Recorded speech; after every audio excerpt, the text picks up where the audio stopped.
मित्रांनो फायनली गोव्याचा माल भरलाय, तुम्ही बघू शकतास। म्हटलं पेपर वगैरे गावले कंपनीतनं पेपर वगैरे घेतलंय आणि म्हटलं पुढच्या प्रवासात चालू करूया। गाडी आता इथून स्टार्ट मारलंय, आता म्हटलं जाऊया हळूहळू कसा कसा करून म्हटलं भरपूर जागरण झालेला होता, तर हळूहळू कसा काहीतरी करून म्हटलं पुढे पुढे जायचा। तसंच बघून इलंय सहारा हॉटेलवर। ह्या हॉटेल सहारा खारपाडा टोल नाक्याच्या बरोबर पुढे गेल्यानंतर लेफ्ट साईडला या बघू शकता, इकडे मस्तपैकी पार्किंग वगैरे आहे आणि जेवण पण मस्त स्वस्त दरात। इकडे येवा एकदा बघा तुम्ही कसं जेवण वगैरे हा वगैरे ही बघू शकता। इकडे माझी गाडी लावलेली हा मस्त कशी दिसते, धन्नो आत करते काय। तिकडून पुढे येईलाय मस्तपैकी म्हाडला येल्यावर भरपूर झोप येऊ लागली, म्हटलं जरा तोंडावर पाणी वगैरे मारूया, झोप जरा म्हटलं पळवूया। झोपेत गाडी चालवणं भरपूर चुकीचा, पण म्हटलं तोंडावर वगैरे पाणी मारलंय, जरा म्हटलं खुशीची गाजरा खाऊया, मस्त पाणी वगैरे पियालंय। आता म्हटलं जरा वातावरण मस्त थंड होता, जरा म्हटलं वातावरण थंड जरा हा त्याच्यात जरा ह्या करूया आणि म्हटलं आता पुढच्या प्रवासात चालू करूया।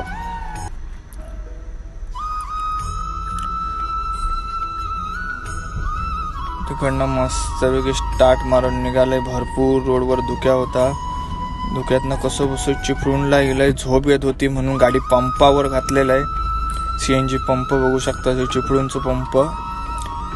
पण आतमध्ये पंपावर घातलं आणि झोपच पळाली, म्हटलं आता नको झोपूया, जाऊया पुढच्या प्रवासात, कारण गाडी पुढे लेट होता। आणि मित्रांनो दिवसाची गाडी चालू शकत नाही हो, भरपूर एवढा ऊन तापमान एवढा वाढला हा की दिवसाची गाडी नको असं चालवणं नको वाटतं, म्हणून म्हटलं नाईटलाच म्हटलं जेवढा अंतर कटात तेवढा काटायचा आणि म्हटलं पुढे जाऊन मस्तपैकी आराम करायचो। कसो बसो करून म्हटलं डोळे ताणीत म्हटलं पुढच्या प्रवासात चालू केलंय आणि पुढे येईलय मस्तपैकी कसो बसो करून नाईट एकदा म्हटलं जाऊ दे। पुढे बघतोय तर काय एवढा भलाई साठ धुक्या आणि धुक्यात मस्तपैकी जरा गाणं लावलेलं आहे, दंदना गाणं ऐकू शकतास तुम्ही।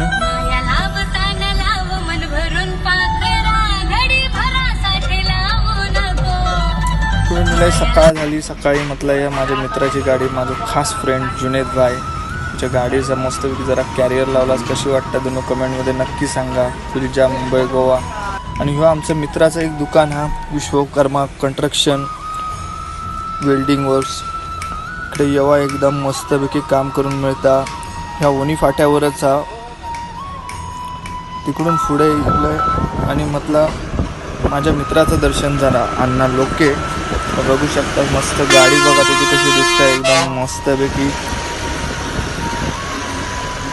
नाट करते काय। त्याच्यानंतर खारेपाटणला हा एकच असा आदिष्टी देवीचा मंदिर हा, ह्या बघू शकता तुम्ही, विजिट करा कधी पण, रोडच्या बाजूकच आदिष्टी देवी पाया पडलंय। मित्रांनो ब्लॉग कसं वाटलं, आवडल्यास लाईक करा, शेअर करा, कमेंट करा।